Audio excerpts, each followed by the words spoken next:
রব্বুল আলামিনে মাটিকে ডাক দে কয় মাটি রে, ও মাটি চিরতরের জন্য কথা বলা বন্ধ করে দে। এ মাটি ডাক দিয়ে কয় আল্লাহ চিরতরের জন্য কথা বলা বন্ধ করে দিলা। আমি তোমার কসম করে বললাম আপনার কথা অমান্য করে যদি একটা আদমজাত এই কবর ঘরে আসে, আমি মাটি তাদের ডান পাশে এমন যে পানি দিব বাম পাশে নিয়ে যাবে, বাম পাশ থেকে এমন চাপ দিব চাপের চোটে বাম পাশ থেকে ডান পাশে নিয়ে যাবে।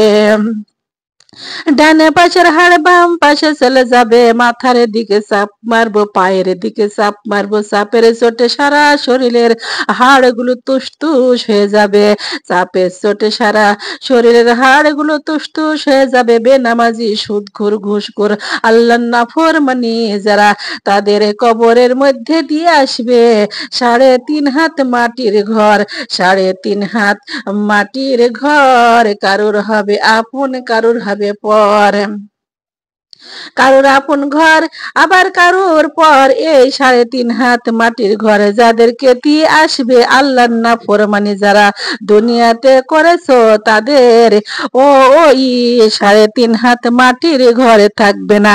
একটা আংটি কতটুকু জায়গা হবে গো মা, আংটি যতটুকু জায়গার মধ্যে থাকবে আল্লাহর নাফরমানি বান্দা কবরে চলে গেলে কবরের মাটি চাপে দিয়ে আংটির সম পরিমাণ জায়গা করে দিবে। নাউজুবিল্লাহ। এ মা বোনেরা খেয়াল করেন, বেনামাজি হয়ে কেউ কবরে যায় না, আল্লাহর হুকুম অমান্য করে কবরে কেউ যায় না। কবরের অবস্থা বড় ভালো না, কবরের অবস্থা ভালো না।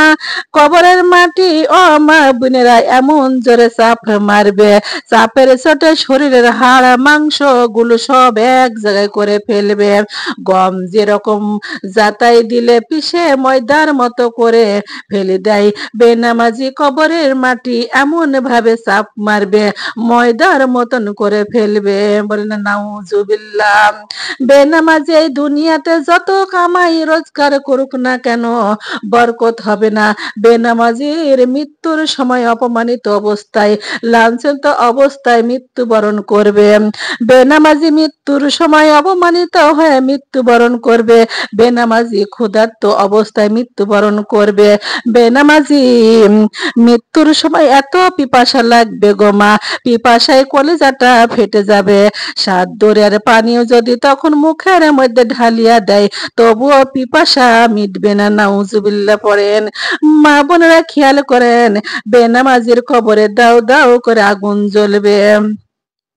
বেনামাজির কবরে দাও দাও করে আগুন জ্বলবে, কবরের মধ্যে দাও দাও করে আগুন জ্বলবে। বেনামাজি কবরের 99টা সাপ এসে যাবে, দংশন করতে থাকবে। বেনামাজির কবরে আযাব আছে কি আজের আছে না, অনেকেই বলে কবরের আযাবকে দেখে আসছে। কবরের আযাব যে বিশ্বাস করবে না সে হবে কাফের, কোরআনের আয়াত যে বিশ্বাস করবে না সে হবে কাফের। ঠিক না বে ঠিক? কোন ব্যক্তি কাফের? আল্লাহর আইনকে যে মানবে না বিশ্বাস করবে না সে হলো কাফের। কথা কোন ঠিক না বে ঠিক? আমরা কি কাফের হতে চাই? আমরা তো কাফের হতে চাই না, আমরা মুসলমান হতে চাই। সুবহানাল্লাহ। মুসলমান হয়ে কবরে যাইতে চাই। আপনার ছেলে যদি হাফেজ হয়, মাওলানা হয়, আপনাকে তো আল্লাহর ইবাদত বন্দেগী করতে হবে। কারণ হাসরের মাঠে কোন সন্তান তার মায়ের পরিচয় দিবে না, মা কখনো সন্তানকে পরিচয় দিবে না। যে স্বামীর সংসার করতে গিয়ে সোনার যৌবনটা শেষ হয়ে গেল গো মা, ওই স্বামীর কাছে আপনি যাবেন, স্বামী গো নেকের জন্য জাহান্নামে যা লাগবে, ওই যে জাহান্নাম যেভাবে লাফাইয়া লাফাইয়া আসতেছে, ও আমার স্বামী আপনার কাছে একটু নেকির জন্য জন্য আবদার করি, একটু নেকি দাও। স্বামী বলবে, আমি জীবনে তো বিয়েই করিনি, তবু আমার বিবি কোথায় থেকে আসলো?